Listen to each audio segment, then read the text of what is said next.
Sir ଆପଣଙ୍କୁ news ରୁମକୁ ସ୍ୱାଗତ କରୁଛି। ସାର୍ ଯେଭଳି ଭାବେ ପାଗରେ ଗୋଟେ ପ୍ରକାର ପରିବର୍ତ୍ତନ ହୋଇସାରିଛି, ଶୀତ ରାଜ୍ୟରୁ ଓହରି ଯାଇଛି, କିନ୍ତୁ ବର୍ତ୍ତମାନ ସମୟରେ ଦିନକୁ ଦିନ ତାତି ବଢୁଛି ଏବଂ ଆରମ୍ଭରୁ ଏତେ ମାତ୍ରାରେ ଗରମ ଅନୁଭୂତ ହେଲାଣି ଯେ ଆଗକୁ କଣ ହେବ ଏବଂ ଆଜିର ଅପଡେଟ କଣ ରହିବ, ପାଣିପାଗ ପାଗକୁ ନେଇ କଣ ରହିବ, ସାର୍ କଣ କହିବେ? नमस्कार वर्तमान आम टिके ताती वातावरण अच्छु लगुच आज आउ काली टिके अधिका तातीर परिवेश रही पारे कारण जो गुरुचाप क्षेत्र टिके जो अवस्थितिटा ओडिशा आड़ को तार जो वायु दौची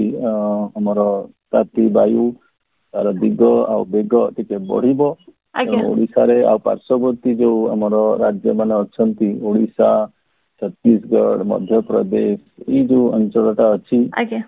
अधिका प्रभावित हम तेणु आज आउ काली लगुच अधिका ताती कंडीशन गुलगुली कंडीशन रहा मत लगुच आपणकर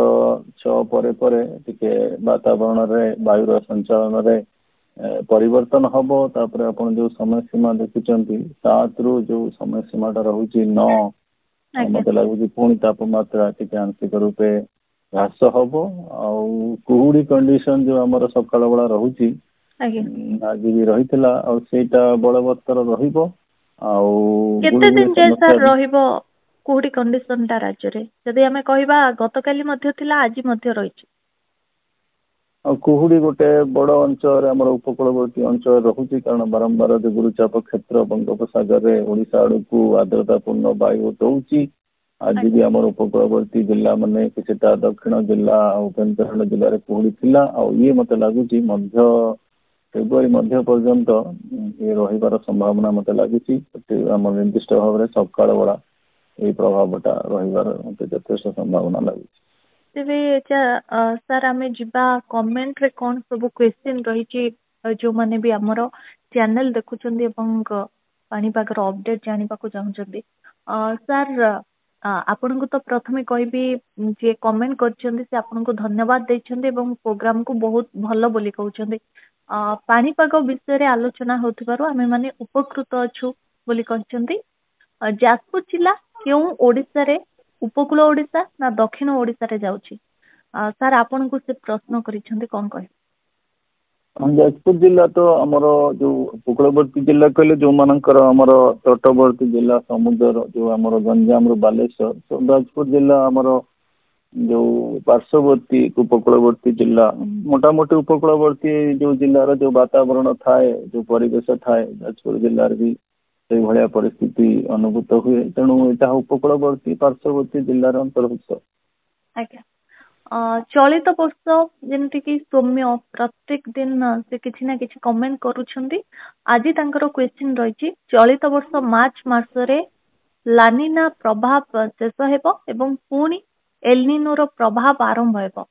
टिके सरल भाबे भाषा रे बुझेई दियंतु कि 2025 रे मौसमी वायु को किभली भाबे प्रभावित करिवो। लानिना जेतेबेले हमर प्रभाव थाए टिके हमर भारतर मनसून मौसमी वायु को टिके वर्षा जो हमर पुराना यदि अपन डाटा देखिबे टिके सकारात्मक प्रभाव पकई थाए आ लानिनार जो समय सीमा वर्तमान लगुच मार्च मासरे सरी जीवो किंतु अपन जो कहउचंती इलिनोर पुणी कंडीशन डेवलप हम वर्तमान मत लगुच मार्च परे परे गोटे साधारण स्थिति मान जोटा हमें कहूचु न्यूट्रल कंडीशन मत लगुच सेटा रहिबो किछिटा प्रोजेक्शन देखौची इलिनो कंडीशन हबा भलिया किंतु वर्तमान एते लागुनी कारण वर्तमान आपणकर जो वायुमंडल जो परिस्थिति अच्छी से लानिना को दुर्बल लानिना करिकी गोटे न्यूट्रल स्टेट को नब आदि सरल भाषा बुझा चाहते लानिना समय वायुर जो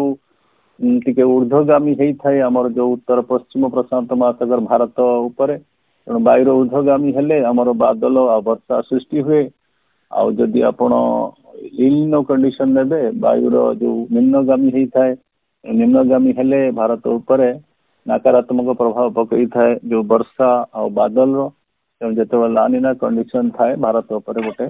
सकारात्मक प्रभाव पकई थाए वर्षा दृष्टिकोण। सर आउ गोटे क्वेश्चन मोर रहिबो जेमिति कि मौसमी वायु कोन टिके सरल भाबे बुझाइ देबे कारण आपण देखिथिबे किछि किछि केबे केबे हमर जहाँ निर्धारित करा जाय थाए समय से समय रे हुए तो बेले बेले विलंब हुए ओडिशा छुईबा को मौसुमी बायु एमिति काहे कि हुए?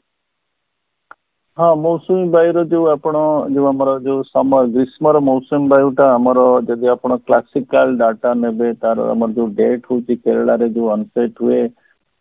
जून 1 रे माइनस 4 दिन पूर्व कि 4 दिन पर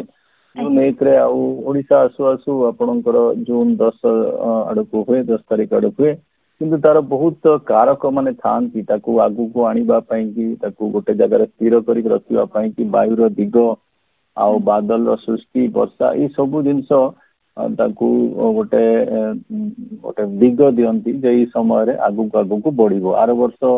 अपन देखिए मानसून आसला ओडिशा जस्ट 9-10 बड़े रहीगला ऑलमोस्ट 8 दिन 9 दिन रहीगला कारण वायुर चलन सेमती नथिला किंतु ओवरऑल आपण देखिबा गले जो मानसून रो ओवरऑल परिस्थितिटा एते चेंज हेनी आमे तथापि जून रो सेप्टेम्बर भितरे हमर वायुर दिग रहुच उत्तर पश्चिम दिगरु आ वर्षा जो हमर बेसी वर्षा जुलाई अगस्त रे हुए लगुच गोटे गोटे जो रिसेंट वर्ष रे जून मास रे वर्षा कमी जाउची जुलाई अगस्त रे वर्षा रहुची आ टिके देरी पर्यंत वर्षा रहुची अक्टोबर पर्यंत वर्षा रहुची तेणु मोटा मोटी जो ए वर्ष भी आशा करिबा जे हमर गोटे नॉर्मल मानसून रहू। आज्ञा हाँ सर आउ गोटे कथा जेहेतु 9 तारिख मैच रही से समय रे पाग केमिति रहिबो वर्षा हेबो कि? हाँ 9 तारिख दिन कटक रे मते कहीं किसी वर्षार तो संभावना लगुनी तापमात्रा सेमती 32-33 आउ सर्वनिम्न तापमात्रा भी सेमती 18-20 तेणु मत लगुच सेमती किसी नाही जे जेमती कि मैच रो किसी अवरोधक सृष्टि हबो मत लगुच नॉर्मल गोटे दिन रहिबो आ सब कंडीशन परफेक्ट अछि। आज्ञा सर बहुत बहुत धन्यवाद सर आपन को आलोचना धन्यवाद सर आपन